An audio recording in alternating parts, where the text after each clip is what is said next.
Wait! For today's vlog, pupunta tayo ng Yokohama sa Kanagawa Prefecture. I-detour natin from Ueno, Tokyo. Dalawang train rides ang gagawin natin. From Ueno Station, we'll take Utsunomiya Line to Yokohama Station. From there, lipat tayo sa Yokohama Line papuntang Shin-Yokohama Station. Ang total fare natin is 660 yen or 243 pesos. And it will take us an hour na train ride.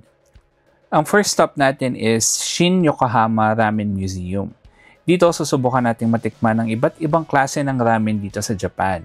Ang susunod naman nating pupuntahan is Cup Noodle Museum na similar to sa pinuntahan natin sa Osaka. Since katabi lang naman siya ng susunod nating stop, might as well puntahan na rin natin siya. After nun, isusunod naman natin puntahan ang Yokohama Cosmo World. And lastly, Carnival Street Arcade or Burano Street Zone, kung saan susubukan natin ng mga claw machines nila dito at itatry din natin makauwi ng mga premyo. Suswertihin ba kami or lot de leon? Malaman natin mamaya. Also, in this video, we'll weigh in kung ang isang attraction ay worth it puntahan or rethink it kung may mga dapat pang i-consider. Pero personal opinion ko to ha, if may iba kang take, okay lang yon. You can share it too sa comment section ng video na to. Okay, let's go!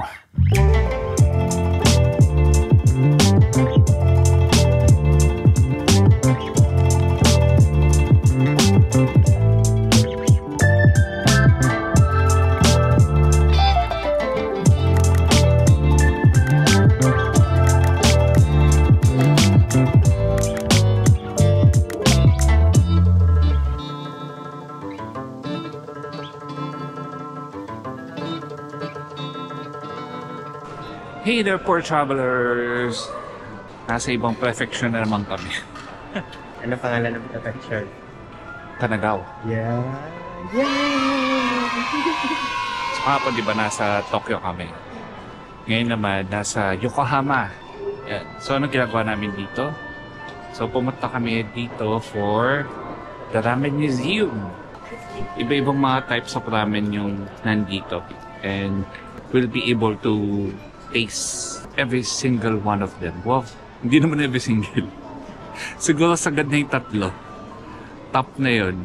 Yun na yung pinakamarami namin pwedeng kainin for today. Ang first stop namin is dito sa Rai Ken. Ito yung type of ramen na nagpa-boom sa ramen industry dito sa Japan. So, that was 100 years ago na. So ngayon parang nagsaserve lang sila dito ng 100 bowls per day. So, sinwapti kami na umabot kami. May available pa.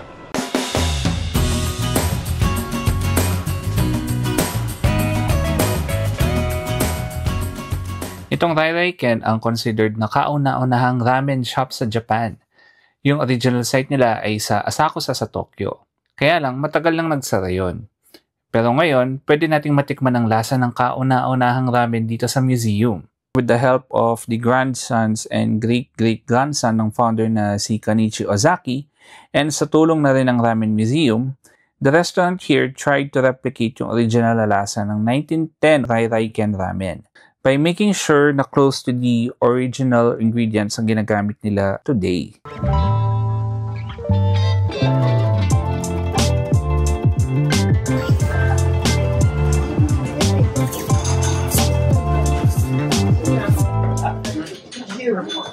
Very maing yung deal. Malasa. Ano mo compliment din sa what? Sap.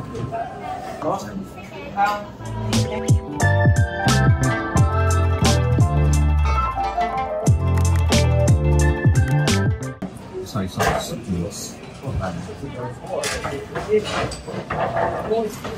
Malasa.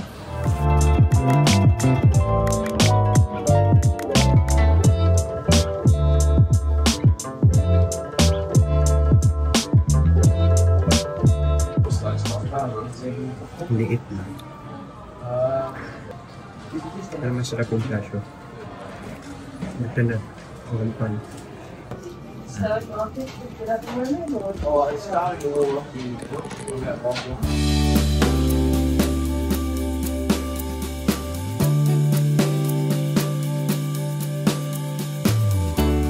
na-enjoy ko naman yung ramen dito, pero mas marami pa aming mga ramen na natikman na dito sa Japan. And sa Pilipinas na din, sama na natin yan. Yung soup kasi niya, yung base nung broth niya is soy sauce. Tapos, yun, parang marami pang mas malalasa na soup. Kaya, okay lang siya for me, personally. After na Raiken, susunod natin itry yung mahabang pila doon. Hindi pa namin alam kung ano pangalan nung ramen house na yun. So, pipilahan na lang natin and then malaman natin sa loob kung ano.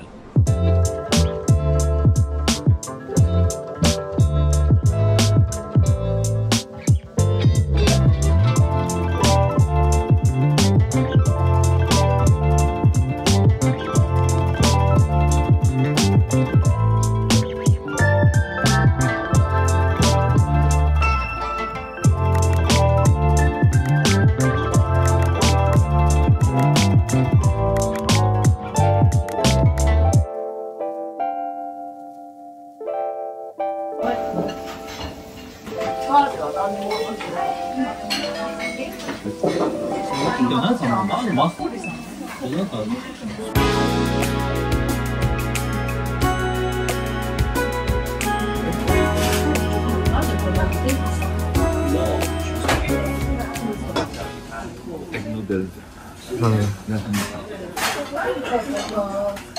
Paano nag-explain pagkakin?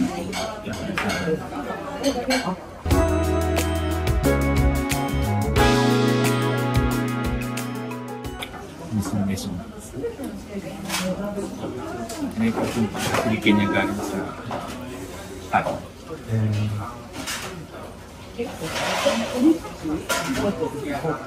So sa Kiyaki, yung sinaserve nila doon is miso ramen. Galing ng Sapporo, Hokkaido, Japan. And grabe, sobrang malasa, sobrang linamnam ng soup or yung broth. May umay factor siya. Sobrang sarap niya para makakaumay. Ganon na level. For a person like me, inuubos ko yung soup sa ramen, as in simot. This time hindi. Parang uno kinain yung laman. Tapos hindi ko na nakain yung soup dahil grabe sa pagka-malasa. Pero personally, number 1 ko siya sa dalawang ramen na natry namin dito. Second yung Raiken. So yun, may mga iba pang mga ramen shops dito na pupuntahan namin. Ayun. Pero bago namin puntahan yung pangatlo, maglalakad-lakad na muna kami, magpapababa na kinain kasi sobrang busog na din. Promise. Ayun, tara. Itoy muna natin yung buong ramen museum.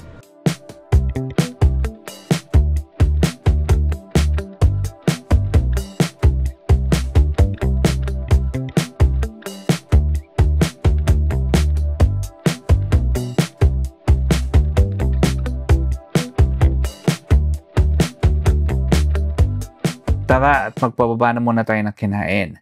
Ang Shin Yokohama Ramen Museum opened in 1994. The world's first ramen-themed amusement park kung saan nakahouse yung mga sikat na ramen flavors ng Japan. Merong 8 ramen shops sa loob nito. Sa first floor, makikita yung exhibit area. Nakadisplay ang ramen history and its evolution. Merong gigantic map ng Japan na may mga ramen bowls sa iba't ibang prefectures. Makikita ang mga itsura ng mga ramen na sineserve nila. Pero syempre, not all prefectures have their own ramen version.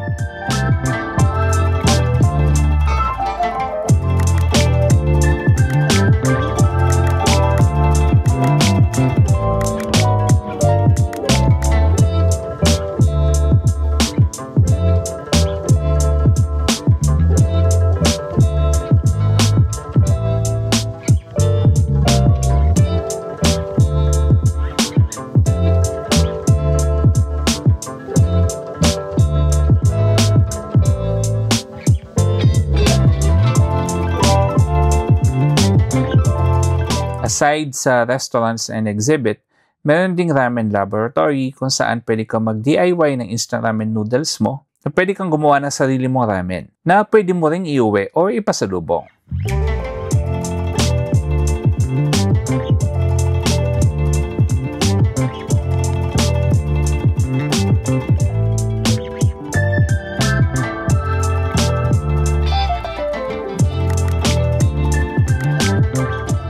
Original plan natin dito is makatry na 3 ramen. Pero dahil busog pa tayo, kahit na naglakad-lakad na tayo sa museum, hindi na natin itinuloy ang planong yun.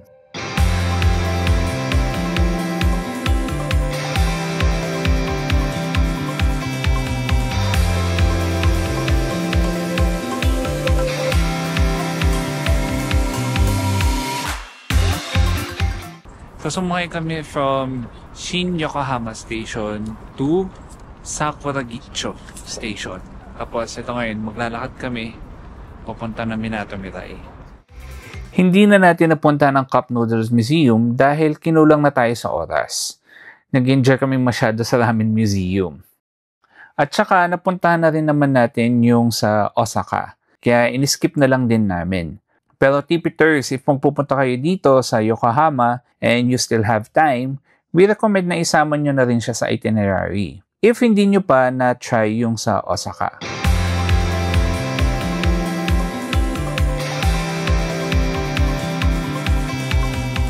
Maganda yung papunta doon. So may dalawa kayong option. Either sumakay kayo ng cable car or lakarin nyo tong pathway na to o yung bridge na to. Maganda yung ano dito. Maganda yung bridge. Very scenic. Makita nyo yung mga landmarks dito. So makita nyo yung Cosmo World from here. Tapos yung mga ibang rides dito and mga buildings. Gaganda. So yun.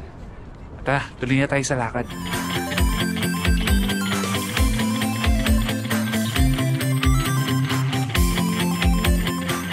Dito ang bayad is per attraction. Ang pinakamura is 600 yen or 221 pesos at ang pinakamahal is 900 yen or 331 pesos.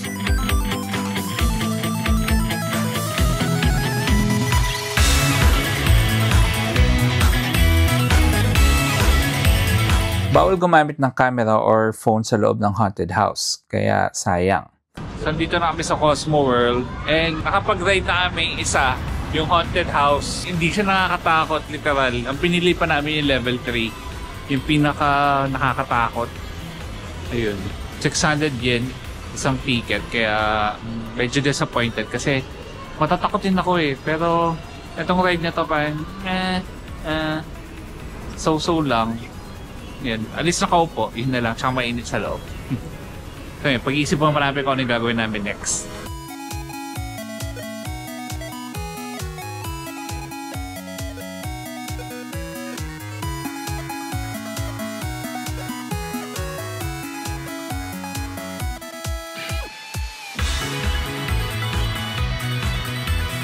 Magandang gabi mga tipiters! Narito tayo ngayon sa tinatawag na Cosmo Clock 21. Ay, wait lang, at makikita niyo sa aking likod ang bonggang-bonggang roller coaster dito sa Cosmo Clock 20, dito sa Cosmo World. Ayan, hindi natin malaman kung bakit nila ginagawa ito sa kanilang mga sarili ng napakalamig at iikot-ikot sila ngayon sa roller coaster sa likod. Ayan, makikita niyo naman napakaganda. Ito ay family-friendly destination. Lahat ng nakikita naming mga grupo ng turista ay may baby. Sabi nga ni Vince, kaya kung meron din kayong baby o mga mahal sa buhay, punta kayo dito sa Yokohama, sa Minato Mirai area. Nag-Cosmo Clock 21 or Ferris wheel na lang kami instead of the diving coaster dahil sa sobrang lamig na talaga and hindi pa kaya ng injury ko sa paa.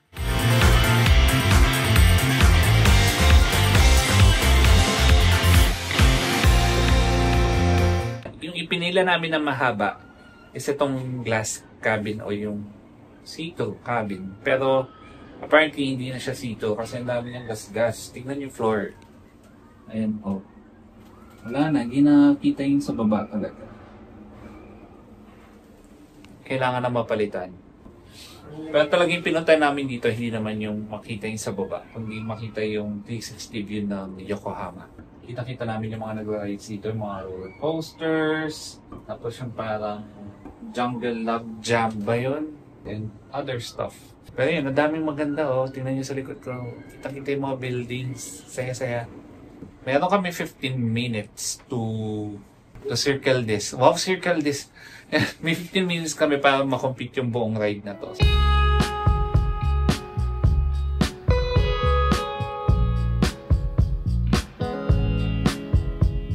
tayo po ay pupunta dito sa dulo sa number 10 na disc zone. Hinahanap po natin ngayon ang arcade. Baka ito, high-tech amusement, Cosmo Fantasia. Street yun. Lakad na tayo. So, ayan, nakita na namin siya. Carnival Street.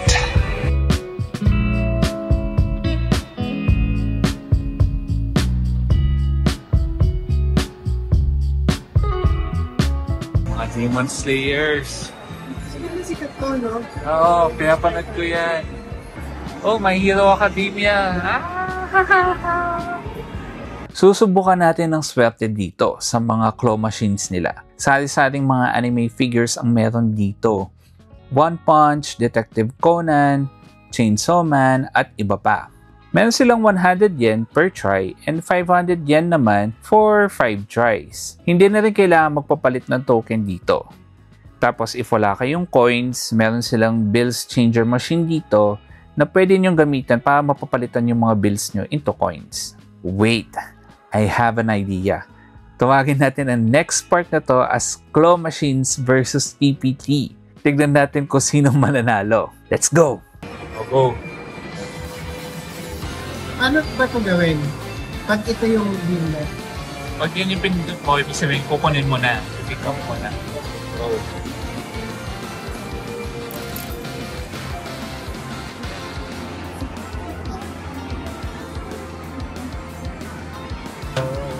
Daya! Daya! Daya! Should play!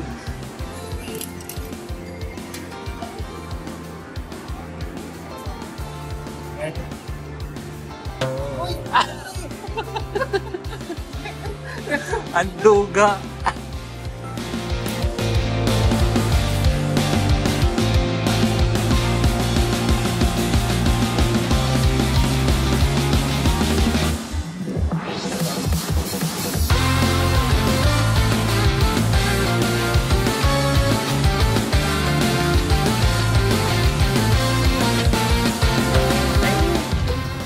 Wala. Madaya talaga. Kasi yung hook niya, nakakon, ganun eh. Madaya. Dugulas talaga siya, bro. To be reversed. There's no chance. Mananalo ka dito. Lipat tayo mga best. Naku, hindi ako sanay sa orientation.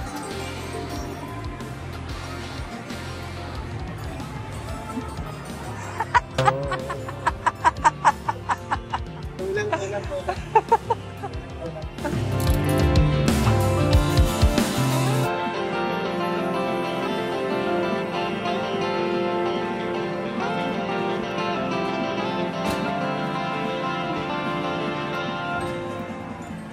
Tapos. Ayan na po yung skills. Yun.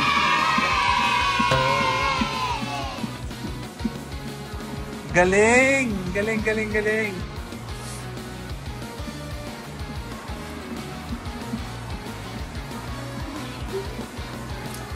Ayan, nanalo siya ng isa!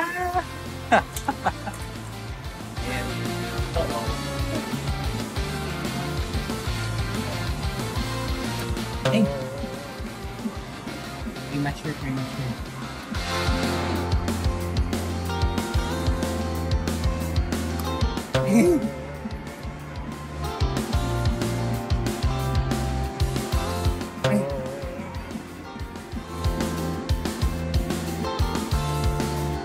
Yun!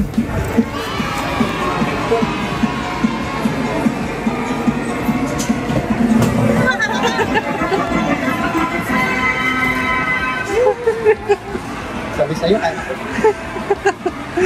Nakadalawang prizes na siya! Yay!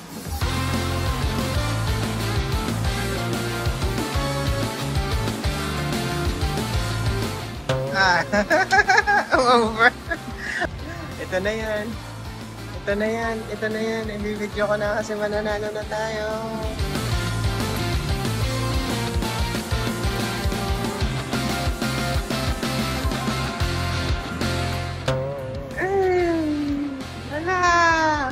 Uuwi tayong lahat. Uuwi ba tayo na hindi natin nakukuha yun? Oo. Tama na. Nakakuha kami ng 2 figures. Yung isa sa Demon Slayer at Detective Conan. Happy naman, ROI na. Gusto pa nga namin maglaro ng isa pa pero tama na. Masyadong magastos. Pang dinner na yun, tsaka lunch. Okay. Saan tayo after? Mina? Sarah. Yan. Sige.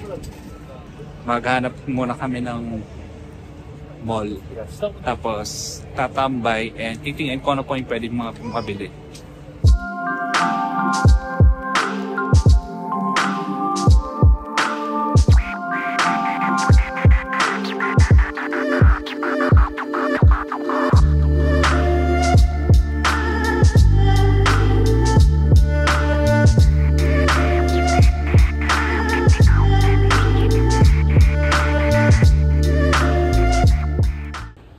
Nagpunta kami ng Zara and si Yosh nakakita ng item. Sale siya, 50% off. From 19,900 yen, 9,990 yen na lang siya. Plus yung bag na 10 yen, so 10,000 sakto. So 10,000 is 3,800 pesos. So, trench coat for 3,800 pesos. Saan pa kayo nun? True. Ayun, binili na namin kasi sobrang ganda sa kanya. So, ito, pabalik kami ng Ueno Station. So, sasakay kami sa Sakuragicho Station to Ueno. Diretsyong train. Para din, hindi na kami lumipat-lipat. May isa pa kaming option nga, yung Minato Mirai. Kailangan namin lumipat ang train sa Yokohama Station, papuntang Ueno. Ayaw na rin namin lumabas ng train. So, dito na kami sa Sakuragicho. Ayan. Anyway, super nag-enjoy kami dito sa Yokohama trip natin. Sa Ramen Museum, mukha lang siyang maliit sa labas. Pero pagpasok mo sa loob, meron palang 8 ramen shops doon, plus the exhibit, plus the ramen laboratory. We don't know if pwedeng humingi ng extra bowl para share na lang sana kami ni Yosh sa ramen. Kahit na small lang in order namin, parang napakakonti nung size difference from the large one. Kasi if pwede pala mag-share, yun na lang dapat yung ginawa namin para nakasubok pa kami ng kahit 2 pang ramen. Sa Cosmo World naman, buti at per attraction ang bayad. Based sa mga nakita namin, mukhang fun ang roller coaster, cliff drop, and spinning coaster. Ang letdown lang sa amin is yung haunted house kasi hindi talaga kami natakot. And ang Burano Street Zone or yung arcade nila, super nag-enjoy kami. Kita naman sa napanood nyo a while ago. Overall, worth it ang pagpunta and ang ginawa natin dito sa Yokohama. And that's it para sa ating Yokohama itinerary vlog. Sa susunod na Japan video natin, i-explore naman natin ang Shinjuku, Tokyo. If you like this video, please don't forget to subscribe to our YouTube channel by clicking the subscribe button and hitting the bell icon for instant notification para sa aming mga future uploads. So yun lang na muna. Pabalik na kami ng aming hotel.